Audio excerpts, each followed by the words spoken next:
Fala, meus nobres cacarotos e nobres cacarotas, sejam todos muito bem-vindos. Eu sou o Mad Boss e você está no Mad Dog Esportes TV.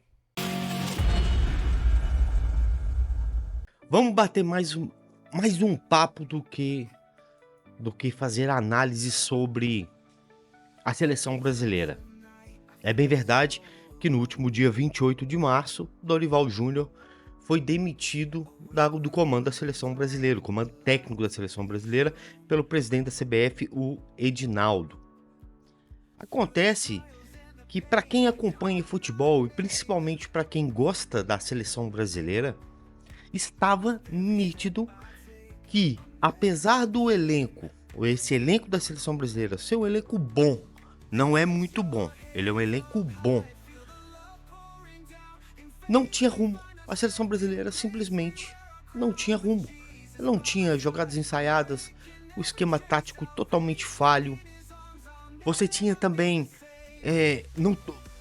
a seleção brasileira não tinha adaptações ao esquema de jogo.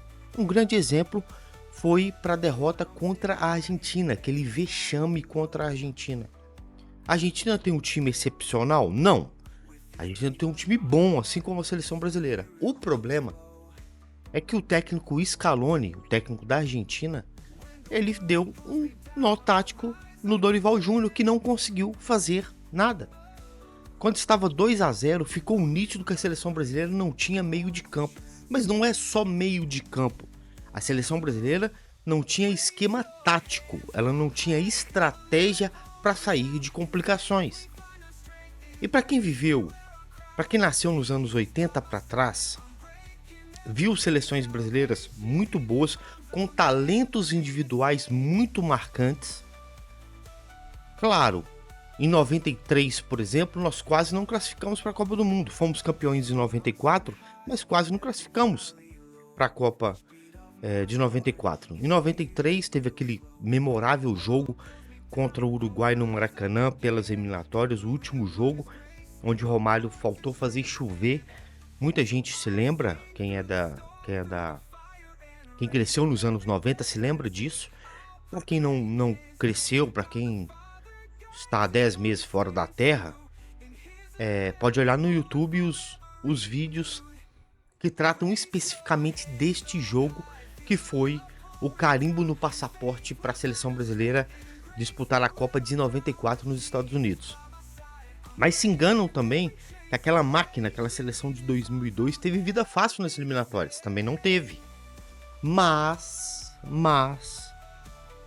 o time, além de ter talentos excepcionais, tinha um esquema tático para jogar. Quem não se lembra, quem não acompanhou também, tem os vídeos no YouTube que mostram que a seleção brasileira custou a se classificar para a Copa. E olha que não é essa nova configuração que está hoje, onde se classificam 7 times.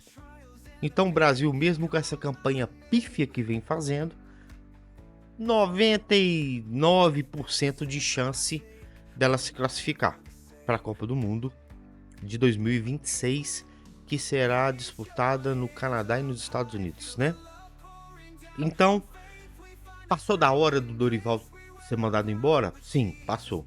Quem viu esses dois últimos jogos agora de março das eliminatórias contra Colômbia e Argentina, viu que a seleção brasileira não tem a menor condição de pelo menos ser competitiva na próxima Copa do Mundo.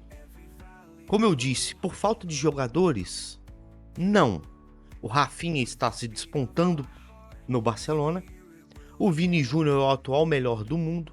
O Rodrigo é um bom jogador. Muitos consideram como craque. Eu não acho que são craques. Nenhum dos jogadores da seleção, para mim, são craques. Eu vi craques de bola jogarem. Eu vi. Eu sei como eles jogam e qual é a definição de craque. Hoje na seleção brasileira, o único que é fora da curva, eu também não o coloco como craque, mas como fora da curva, é o Neymar, mas que infelizmente vira e mexe e está contundido. E sinceramente, eu acho que o Neymar deve se manter um pouco afastado desses jogos muito pegados das classificatórias. porque não vale a pena ele se lesionar como ele se lesionou da última vez e ficou muito tempo parado. Agora já não tem muito tempo mais para se recuperar, entrar em condicionamento físico para disputar a próxima Copa do Mundo. Então deve ali manter mesmo treinando, se recuperando, pegando condicionamento físico melhor, para aí sim, esperamos, para quem gosta de futebol de verdade, não é essa geração de Enzos aí que chora ao ver a Argentina ganhar uma Copa do Mundo, né? Esperamos realmente que ele chegue na Copa do Mundo do próximo ano voando. Bom, mas a questão é técnicos, né? São os técnicos.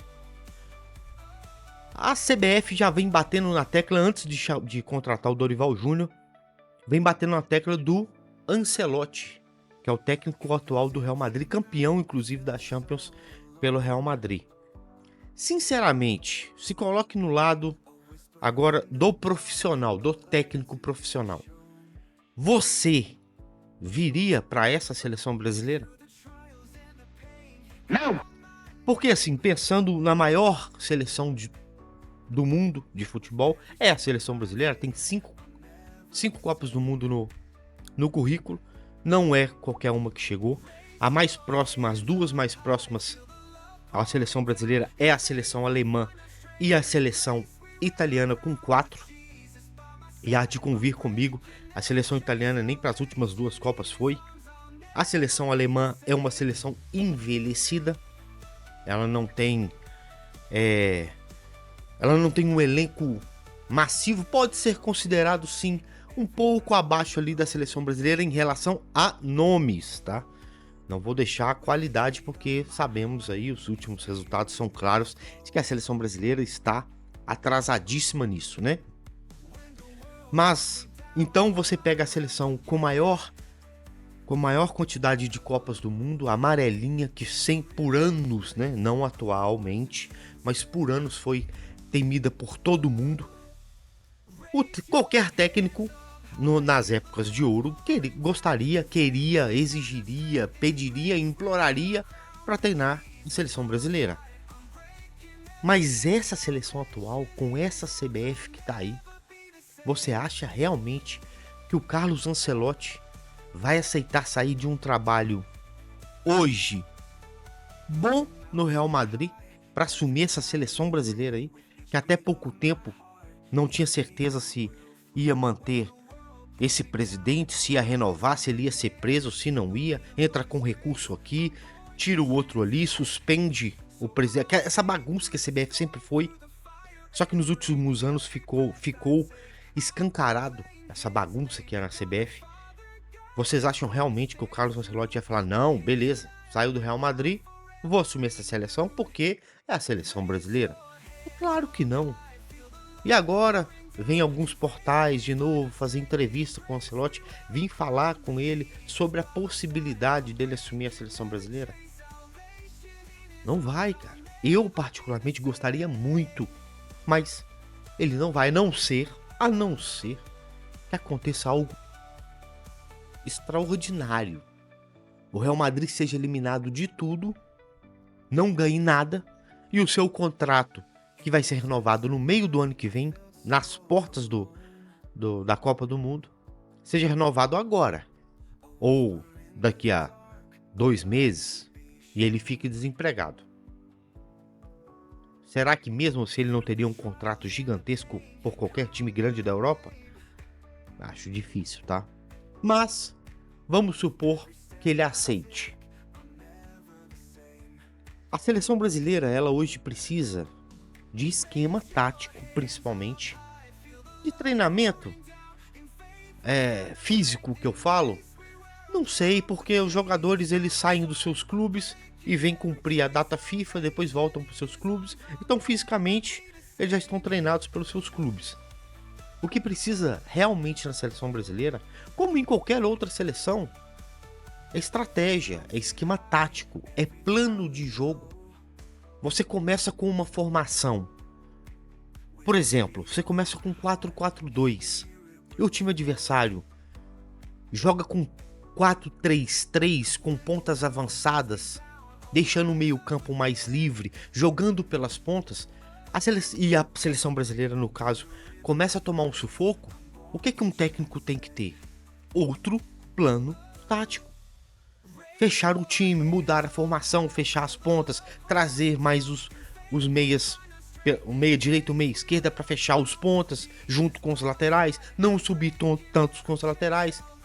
E assim, sucessivamente, como jogar com 4-3-3 e tomar um baile no meio de campo, como foi com a Argentina, e a seleção simplesmente não mudar, não fechar o meio de campo, não ganhar essa bola no meio de campo, não manter essa bola no pé. Cara, é triste você ver a seleção brasileira, com jogadores habilidosos que nós temos, tomar baile dessas duas seleções, que são ótimas seleções. Aliás, engana-se que no futebol mundial hoje existe time bobo. Não existe time bobo. A maioria dos jogadores, bons jogadores, estão jogando em grandes clubes da Europa. E eles vêm da Dinamarca, da Suécia, da Austrália, da Nova Guiné, sei lá, do Egito. Você imaginaria que teria um excelente jogador no Egito, como é o Mohamed Salah, por exemplo? As seleções africanas hoje são competitivíssimas, são muito competitivas, são fortes e os jogadores sabem jogar bola.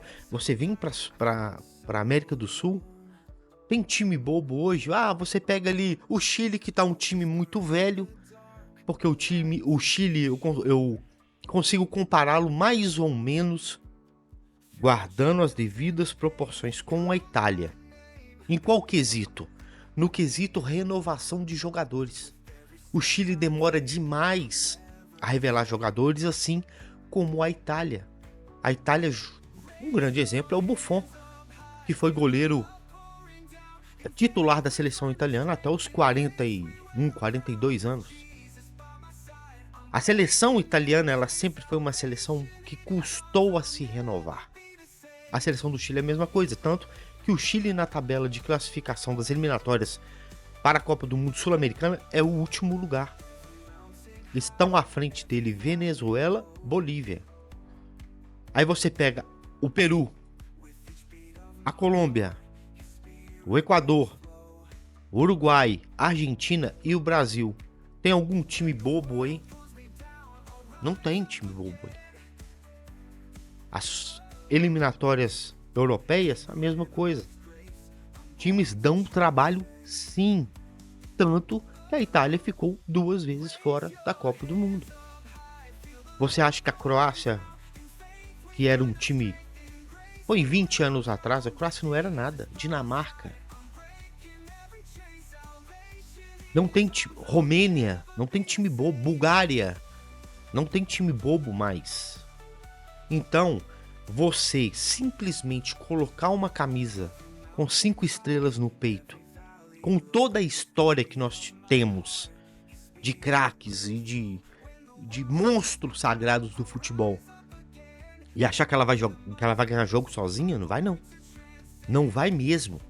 Quando eu vi o Vampeta, o Carlos André Vampeta, falar que a seleção brasileira não ganharia mais a Copa do Mundo fácil, eu ficava chateado e falava, cara, o cara ganhou uma Copa do Mundo, jogou bem as eliminatórias, é verdade, mas não jogou a Copa do Mundo. Ele esteve no elenco. E quando eu vi ele falar sobre que a seleção brasileira não ganharia fácil mais a Copa do Mundo, eu ficava chateado e falava, poxa, mas por que o cara tá jogando tão contra a seleção brasileira? Aí ficava claro, depois que você começa a estudar um pouco mais as entranhas da seleção brasileira, da CBF, você via que realmente não tinha a menor condição. Não tem a menor condição dessa seleção brasileira, da forma como ela é gerida, dentro e fora, nos bastidores e no campo. Essa seleção não ganha mesmo. Não ganha. Ela não vai bater de frente, por exemplo, com uma França. Mas a Argentina ganhou. Dá uma olhada no jogo da final. Pega aí. Melhores momentos da final entre França e Argentina.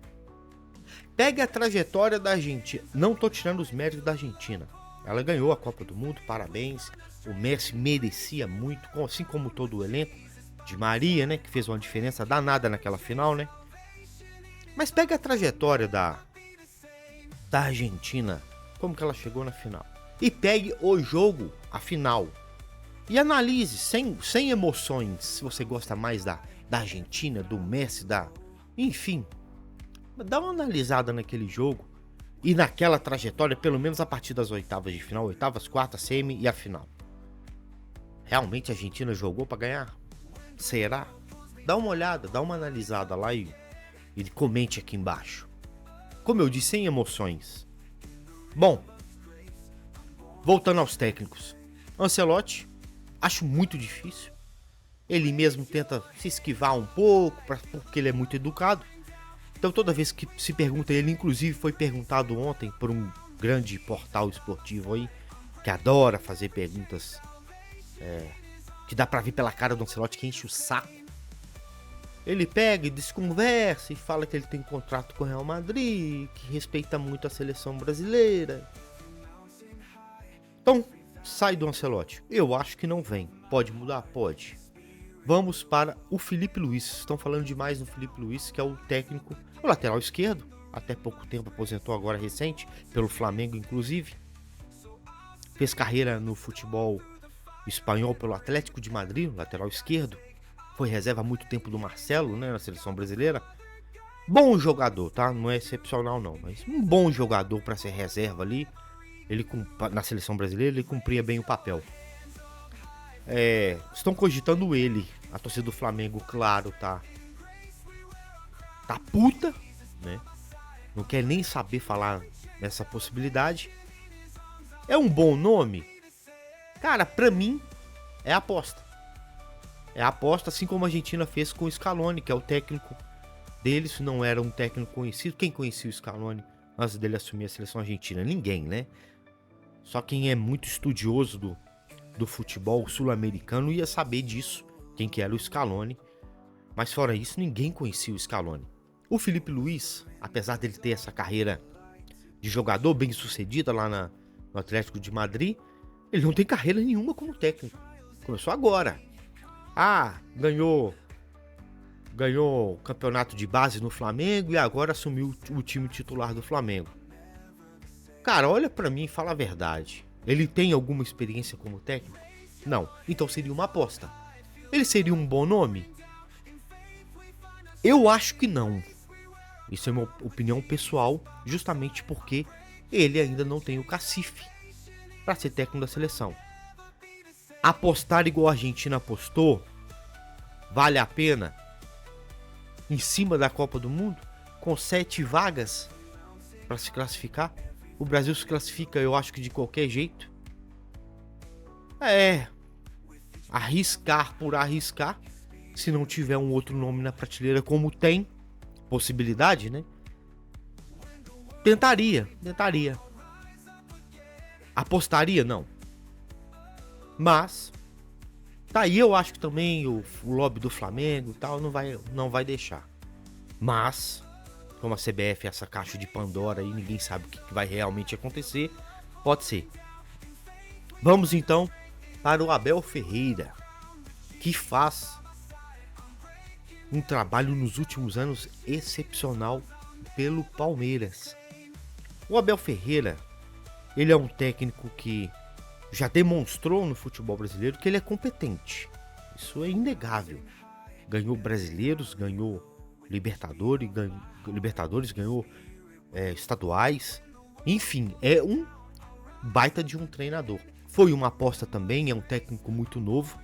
Só que ele aceitaria ir para a seleção brasileira? Havendo um bem bolado ali com a diretoria do Palmeiras, acertar com ele um salário e as condições boas, eu acho que sim.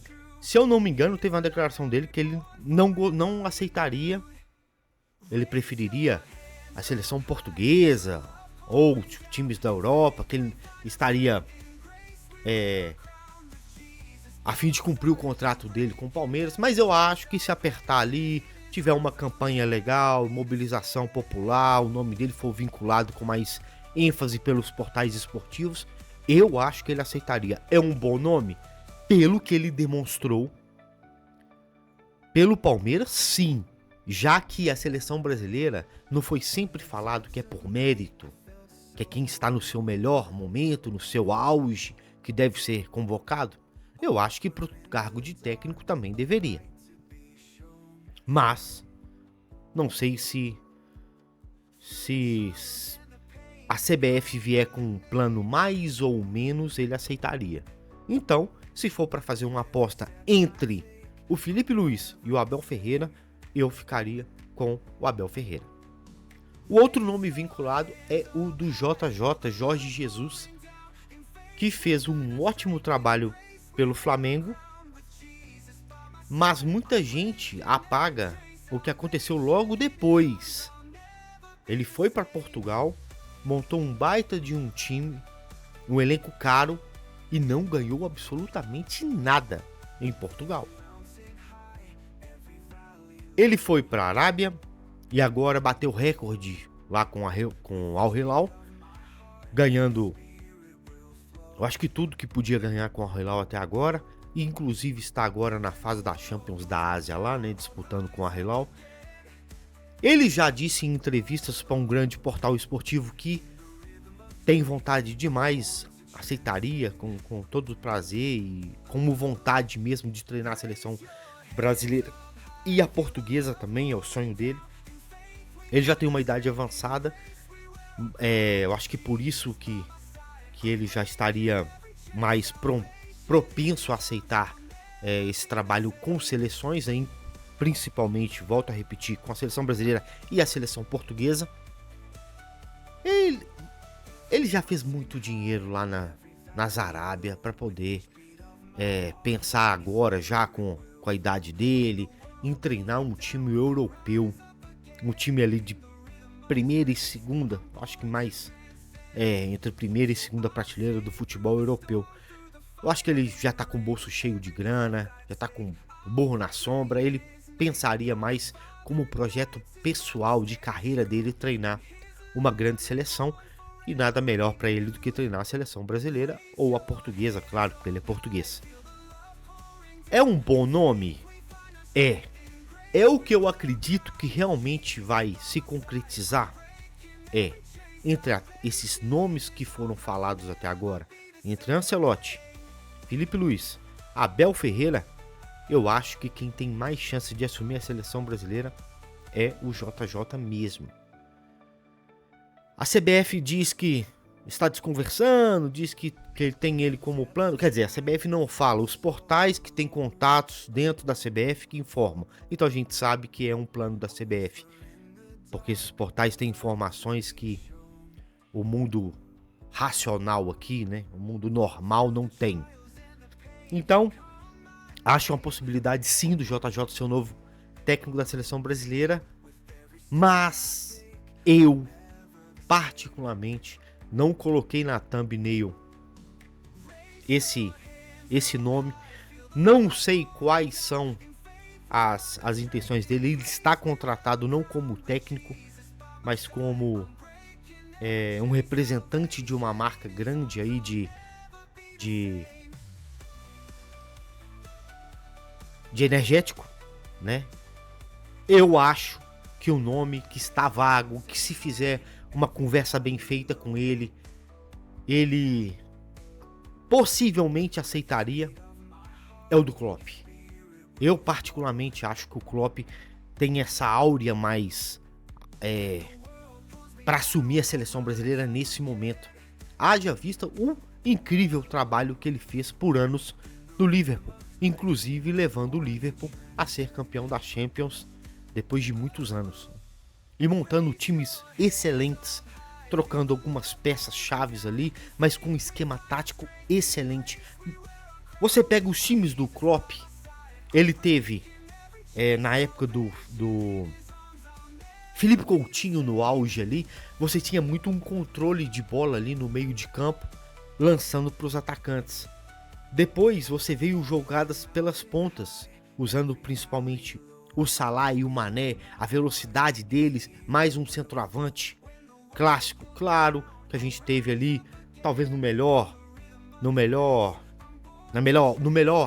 época, no melhor auge do Firmino como 9, Salah por uma ponta, Mané pela outra, um jogo rápido, vertical.